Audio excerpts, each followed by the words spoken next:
Palamuru Rangareddy project పూర్తి చేయకుండా CM Revanth నిర్లక్ష్యం చేస్తున్నారని, 2.5 ఏళ్లలో ఒక్క పని చేయలేదని మాజీ మంత్రి శ్రీనివాస్ గౌడ్ విమర్శించారు. అయితే బీఆర్ఎస్కి పుట్టగతులు ఉండవనే పాలమూరు ప్రాజెక్టుపై విష ప్రచారం చేస్తున్నారని వనపర్తి ఎమ్మెల్యే మేఘారెడ్డి అన్నారు. దమ్ముంటే బీఆర్ఎస్ నాయకులు పాలమూరుపై చర్చకి రావాలని సవాల్ చేశారు. ఇద్దరి మధ్య డైలాగ్ వార్ని చూద్దాం. రిజర్వాయర్లు కంప్లీట్ అయిపోయినాయి, నార్లాపూర్ కంప్లీట్ అయింది, ఏదులైంది, వట్టెమైంది, కరివెనైంది, ఉదండాపూర్ కూడా ఆల్మోస్ట్ అయిపోయింది. పంపులు కూడా పెట్టినాం, కాలువలు అయిపోయినాయి.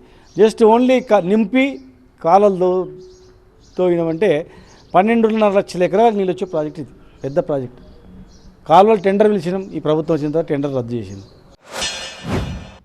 పాలమూరు గురించి కావచ్చు, కేఎల్ఐ గురించి కావచ్చు, ఇంకా దేని ఇరిగేషన్ ప్రాజెక్టుల గురించి కానీ మా సీఎం గారు మీలాక స్క్రీన్లు పెట్టుకొని ఇంజనీర్లు అవసరం లేదు, మా మామ మా సీఎం ఒక ఆయన ఇంజనీరు, అల్లుడు ఇంజనీరు, కొడుకు ఇంజనీరు, నిన్న మొన్న మాట్లాడుతున్న వీళ్ళు ఇంజనీర్లు, వీళ్ళంతా వీళ్ళు చెప్పినట్లు కాకుండా అధికారులతో 1-2 సార్లు రివ్యూలు చేసి మా దగ్గర కూడా చాలాసార్లు రివ్యూలు చేసి పర్మనెంట్ సొల్యూషన్ పాలమూరు గడ్డ మీద పుట్టిన మేము, మా ముఖ్యమంత్రి గారు ఆ ప్రజలకు, పాలమూరు ప్రజలకు, రైతులకు, మిగతా విద్యార్థులకు కావచ్చు, హాస్పిటల్ సైడ్ కావచ్చు, విద్యా సైడ్ కావచ్చు, అన్నిట్లలో ముందుకు పోయేదానికి ప్రయత్నం చేస్తుంటే 2.5 ఏళ్ళు అయింది, ఇంతవరకు ఒక్క పని మొదట్లో కావట్లేదు.